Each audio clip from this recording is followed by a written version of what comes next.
Hello, it's kind of loud, this one. Let me see if I'm gonna put it a little bit lower.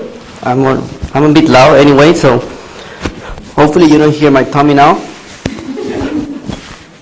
Okay, is that better? All right. Let me just double check that this one is working as well.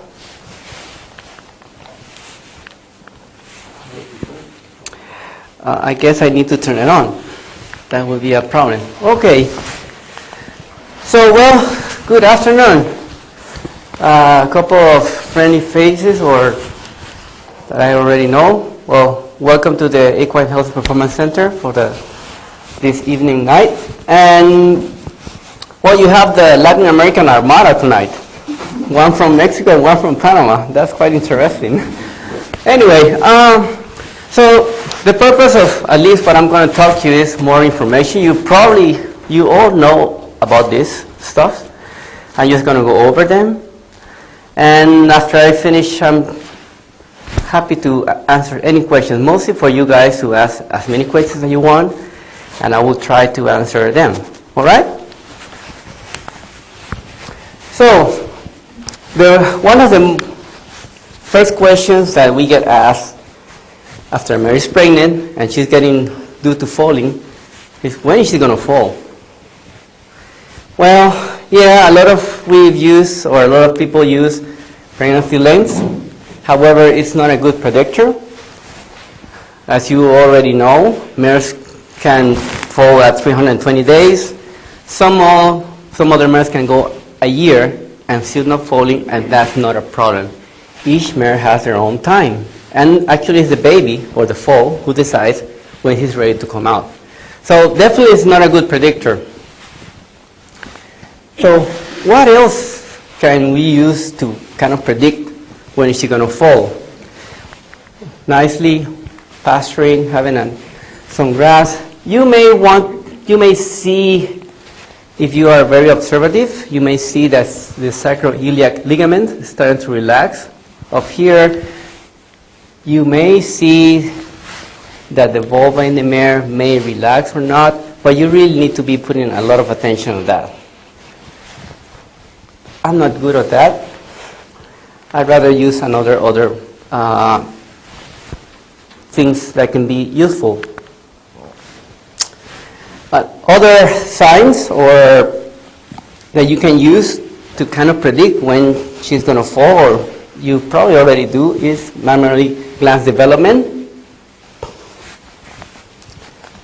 The problem with this is some mares may develop the mammary glands a month, 2 weeks before falling, and some other mares will develop mammary glands very early in the pregnancy, and that's another problem. So it's not a very reliable sign as well. Then the next one says, okay, waxing. Yeah, she's getting close. She's starting to wax. Yeah, that's another one that can vary a lot between mares. I've seen mares that wax and they don't fall maybe 2 weeks later. So to predict or to be ready for her, or get ready for her to fall, this is not a good sign either. It's not a reliable sign. And this may get a bit more tricky when they're maidens, because some maiden mares will not show any of this, and then the day before they fall, they develop mammary glands, they wax, and boom, they're gone. So it's kind of a difficult thing, and I understand you as owners. What things can you use to predict when she's going to fall? One of the things that are in the market that you may be able to use are milk calcium, or to measure the milk calcium in the mammary gland secretions or the milk. There are two types. This is the foal watch, and this is the titrate. Both of them are made by the same company. The only thing is, one is they just make this marketed for a foal, and this is for, basically they're testing hardness of the water, and they're testing for calcium carbonate. You're basically going to test for calcium in the mammary glands. Each of them have their own instructions. You can buy it, that's no problem. And they have their own instructions how you need to do each of them. They're very similar. You need to make some dilutions and then mix some reagents. And the important part is when you start adding to these little tubes, the solution turns from transparent to bright blue. And when it turns to bright blue, as you are adding the solution, when it turns to bright blue, that's when you need to stop or measure, and that will give you a reading, which more likely, if she is about or greater than 200 parts per million, the mare more likely will fall within 72 hours. It's still 72 hours, it's not that great, but it's better than maybe 2 weeks. So you can use the water harness or milk calcium or measure milk calcium. On top of that, we can do something else that can kind of narrow it a little bit better. And you can also do it at home. You can buy milk pH strips, or sorry, the pH strip where you can measure the milk pH. And as the mare is getting closer to foaling, the pH of the milk is high or perhaps over 8. And as she gets closer to foaling, it will start dropping. And when mares are less or equal to 7 in pH in the milk, around 80% of them will fall within 24 hours. So if we put all the different signs, you can, it's always good to have a big picture of everything. Okay, if she's on her due date or around her foaling date, if she's showing some mammary gland development, has she walked or not, and then if we put those things together with calcium and the pH, you may use this as a better predictor or be ready when she's going to fall. So I just put this as a guide for you. You can use it to predict when she's going to fall. There's some other artifacts or equipment that you can purchase if you are willing to predict or to tell you when she's going to fall. This is called the fall alert, and basically it's a system that in the mare will put this electrode in the labia, and when she's actually starting to fall, as the labia separate, that electrode is separated from the base, and that will seal a signal, and then it will ring an alarm, and it also is connected to this dialer that it will dial your cell phone if you want to. So as soon as she really is foaling, you may receive a call at night. But as you see the number, you say, okay, it's my mare. So you can get up and go for it.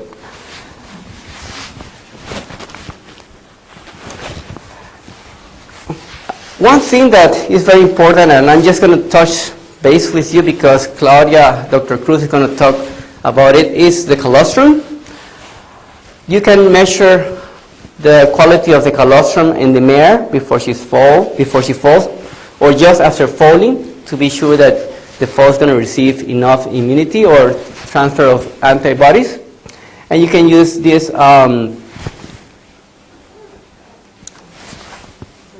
refractometer. Geez, the word just went out. Refractometer. And you just put a little drop of milk in the little chamber, and you make the readings. And these are what you're looking for. You're looking for to a reading of between 20 and 30% at least. If it's lower than that, the colostrum is probably of low quality, and you may be aware of that, and you should pay attention to that. And I'm not going to talk too much because Claudia is going to talk about that a lot. So now that we kind of predict when she's going to fall, hopefully you get a reading of colostrum, or perhaps just after she falls, then you just go through the little step of foaling. We divide the foaling in 3 stages. The stage 1 is kind of the mare is getting ready, the foal is kind of moving, she start having a bit of contractions that you probably won't notice them, and during that time they become colicky. They may lay down, get up, walk around, lay down. She may look at the abdomen, the baby may be just kicking up, moving around, and each mare varies. I remember when I was in the farm, I used to have a mare that whenever she was going to get ready to fall, she looked like she was going to die from colic. The first season I was there and I saw her like, oh my goodness, what's going on? And then all the guys or all the workers, they told me, don't worry, she's like that. So you need to know your mare. However, if you know, some mares will be actually colicky, so just keep an eye on them. Okay, some of them will have signs of severe colic, some of them will be very mild. This may last half an hour to 4 or even longer, depends on each mare. Sometimes many mares take longer. And when does this finish? When the water breaks. You'll know when you just see like she makes a big wee. Then the second stage is the stage in which the foal is actually expelled or delivered. And after she breaks the water, probably already have seen this, you will start seeing a little white sac coming out, which is normal. That's the amniotic sac. That's the sac that covers the fetus or the foal. Then as she starts contracting more and more, then more likely you see one hoof coming out. And then after a while you start seeing the hoof, the head, and the mare start passing the foal. And until he comes out. During this time, and perhaps around here, it may take a little while, and I know that we get very impatient with that, and we want to try to help them. Just give it a little bit of time. That may take around 5 to 10 minutes for the foal to progress and be moved more towards the birth canal, because at this moment, when the foal is here, the shoulders are engaging in the birth canal, and that's the widest part. So, they need to move forward little by little. So just give them a little bit of time. Don't, maybe 5 to 10 minutes, and they should progress normally. Okay, don't get impatient. We try to help, yes, I know, but sometimes we can make more harm than helping the mare. Okay. So this stage, which is what is important, after she breaks the water, the mares are very quick, and the foal should be expelled or out within 30 minutes. That's the time that you need to be taking in consideration or noting down. When she breaks the water, and maybe half an hour later, the foal should be out. If not, there's a problem. Okay? Stage 3.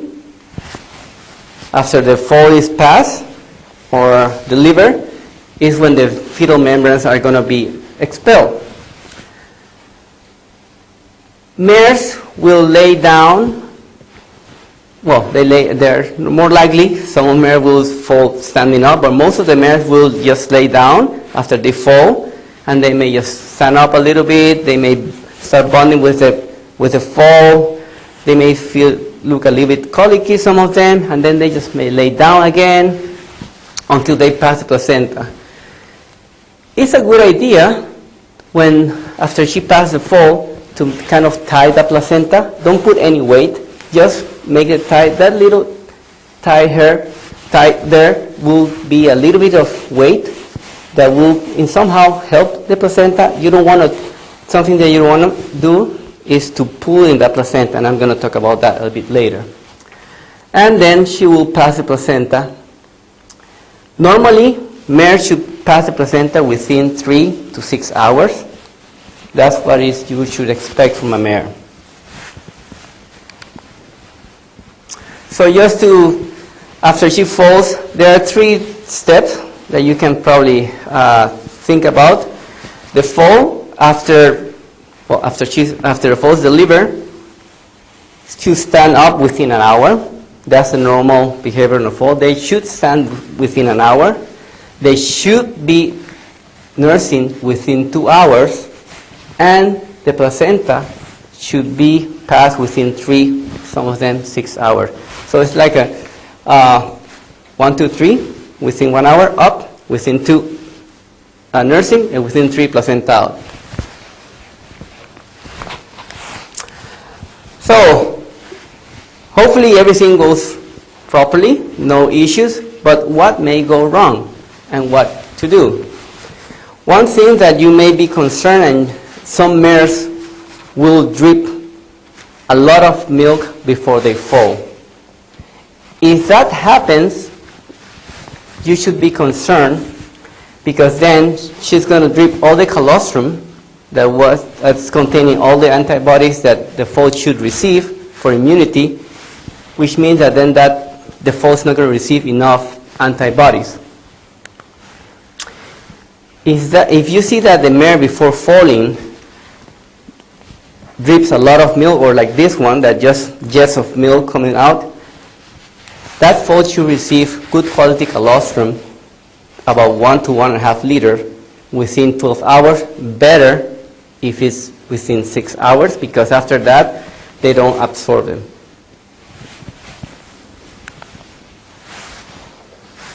And in every foal, it is a good idea to measure the IgG, which means will tell us how much of those antibodies were passed, and the readings that we are looking for is at least or greater than 800 milligrams per deciliter.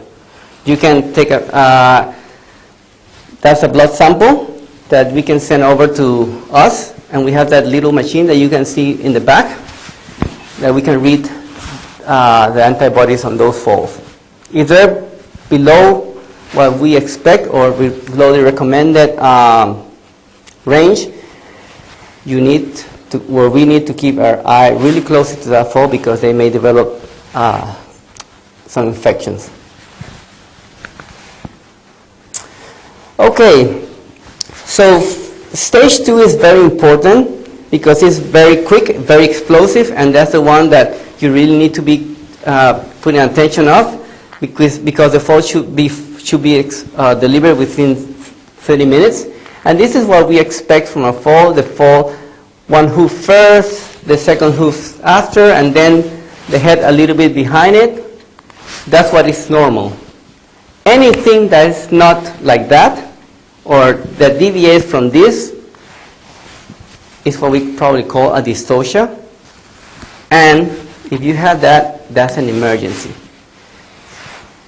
I know that a lot of you have skills and will try to help the mare, and it's understandable. Something that I can advise is that if within 15 to 20 minutes you haven't been able to correct that foal or deliver that foal, you should refer that mare to your local clinic. And why you should refer it? Because they have a lot of people that can work on the mare. If a mare, there are different ways that we can deal with the mare. We can deliver it vaginally. We can anesthetize the mare. We can lift it off to work it out and hopefully deliver the foal. In a study made in the US about all the referrals about dystocia, referring to the clinic gives the best option for both the mares and the foal. So I know you can try. I would probably tell you, if the mare has not foaled within that 30 minutes, please refer or call your vet, because she is in big trouble. And both of them can be lost if the dystocia becomes a catastrophe. Okay? There's another problem that you may encounter when the mares are foaling. And this is what you expect, the little sac, normally with probably a little hoof. And then there's what we call a red back. If you see that, means that there are two sacs. One is the amnion, that is the one that is really around the foal, and then is the chorion or allantochorion, that is a bigger sac. What happened is that in these cases is that the sac that goes against the uterus, let's put it that way, it doesn't rupture, and it separates from the endometrium or from the uterus of the mare, which means that the foal is not receiving any oxygen. If that happens, the foal is probably going to die from asphyxia. This is an emergency, and if you see it, get scissors and try to cut that sac and try to deliver the foal, and immediately call your vet. The more time the foal is in there, the more difficult for that foal to survive. All right? And Claudia is going to talk about all the problems that they may have if they suffer from some asphyxia. Right? Okay. Another problem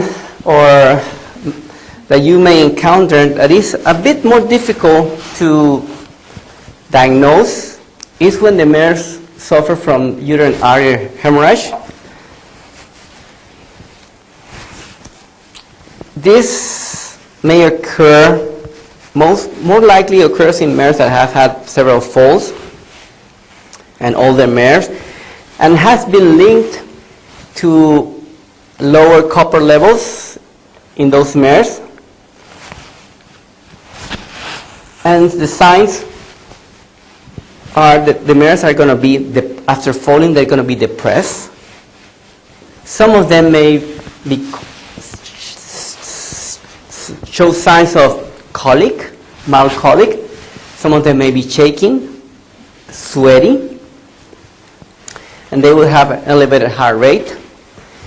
If we look at the mucous membranes, they're going to be very pale because they are having a huge hemorrhage. What to do with these mares?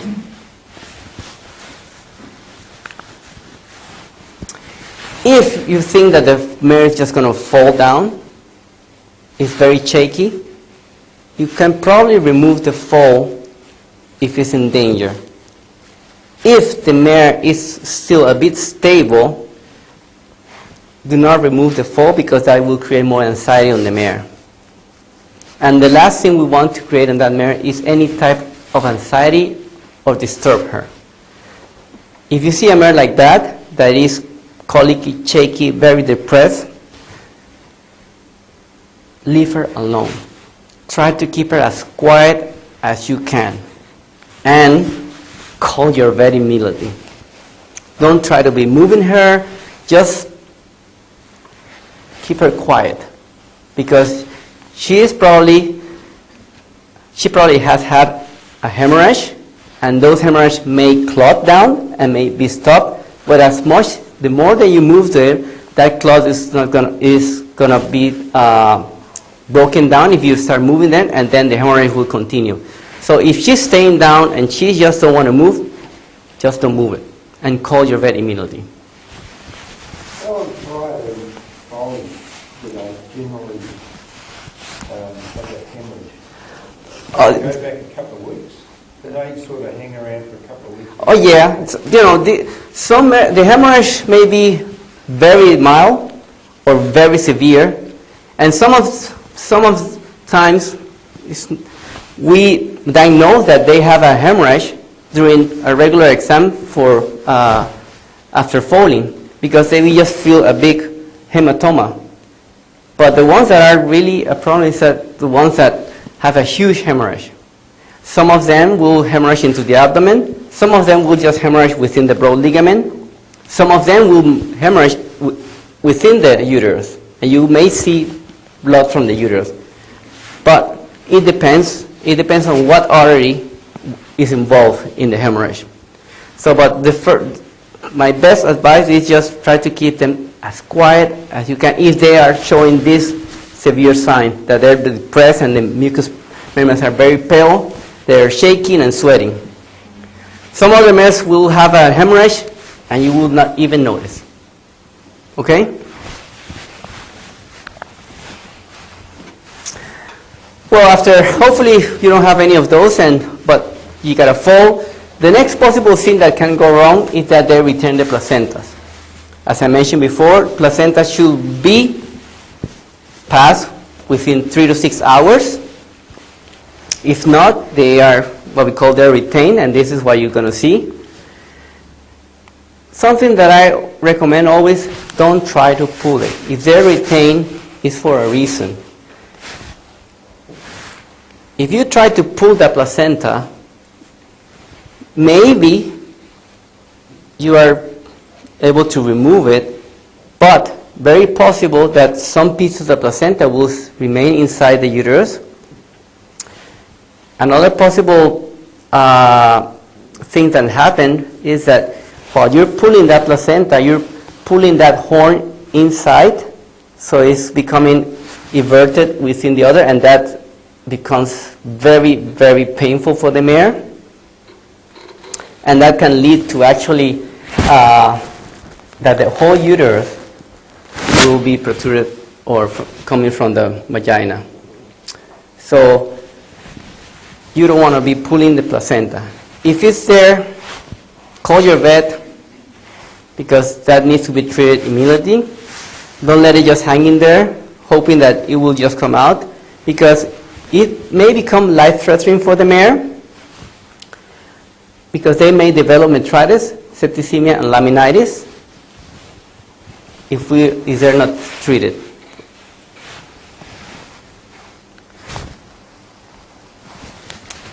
If she does pass a placenta, and hopefully they pass a placenta, always is very good idea to check the placenta. You normally put it like in an F shape, and there are two surfaces. One is going to be white.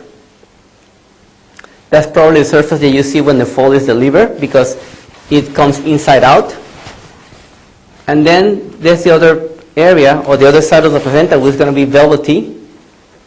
That's the one that is attached against the uterus. What you're looking for is that all of the placenta is there. No pieces are left inside. And that there are no discolorations, or that the placenta is not too heavy, because that may be a sign that she may have an inflammation of the placenta, and that will mean that the foals may be compromised. All right? So hopefully you don't have to see any of this, but if you see any of that, be aware that that can be a problem for the foal, and you should call your vet or refer the mare and the foal to your local clinic. And that's it. That's all I have for you guys. Do you have any questions? Go ahead. I live a bit of a distance away. With a retained placenta, is waiting the horse down with it still in situ appropriate, or? Yeah. If you're planning to send it over, yes. What I mentioned, just make a little knot, tie it, just leave it there, and just send it over. We can deal with that when, well, if you've seen it here, more than happy to help and deal with that problem.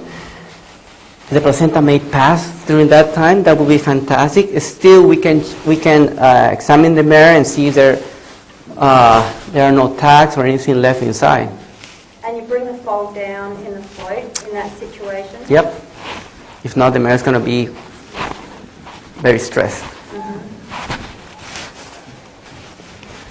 More questions? All right. Hopefully. If that membrane that goes the foal, can that be so firm that and doesn't break and actually suffocate the foal? Have you come across that? Well, if the foal is passed, they normally will break the amnion. However, sometimes a piece of the amnion can be covering the head, and in those cases, after the foal is expelled or delivered, it will be recommended just to remove that piece from the foal so they can breathe normally. If not, then they can suffer from asphyxia because they cannot breathe. Is that the first thing you see when you're watching a lot of division is people rushing in and breaking that amnion before it's fully expelled? So Just they will break it. yeah. If the foal is expelled and it hasn't break, then break it and let the foal breathe. But it's very, very rare that will happen. It may, if there is some other pathology going on in that foal. And that also will be something that you should be checking or be on top of those foals. Yep.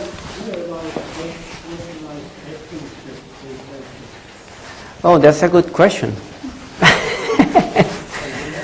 The pH ones are just from a hardware shop. They're a full pH checker. Well, we have it here, so I normally don't buy them, so I don't know where to buy them. You probably can ask Jenny or any of our nurses. Yeah. What's the percentage that oxytocin will remove a placenta? Well, Because I find it about 8 times out of 10. pardon me? I think it works about 8 times out of 10. Well, With oxytocin, you get about 3 years of time. yeah. If you have a handle to oxytocin, which yes, they may respond, but the problem is that not all of them. Some of them will not, and that's when it becomes a real problem. Then.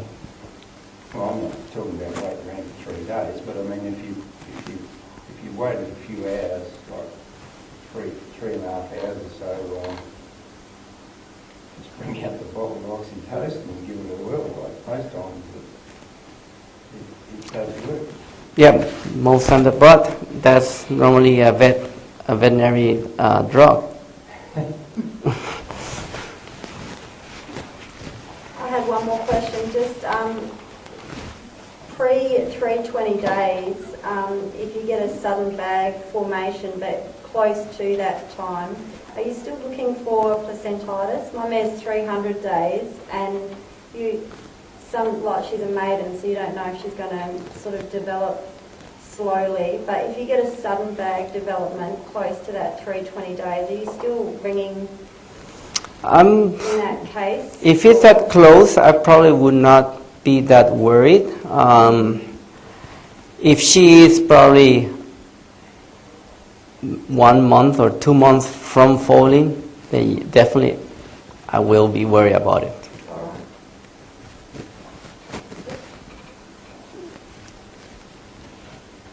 Great. Any more questions? If not, I'll just pass it to Robin or Claudia. I'll just set up, thank you, I'll just set up We're going to be around anyway, so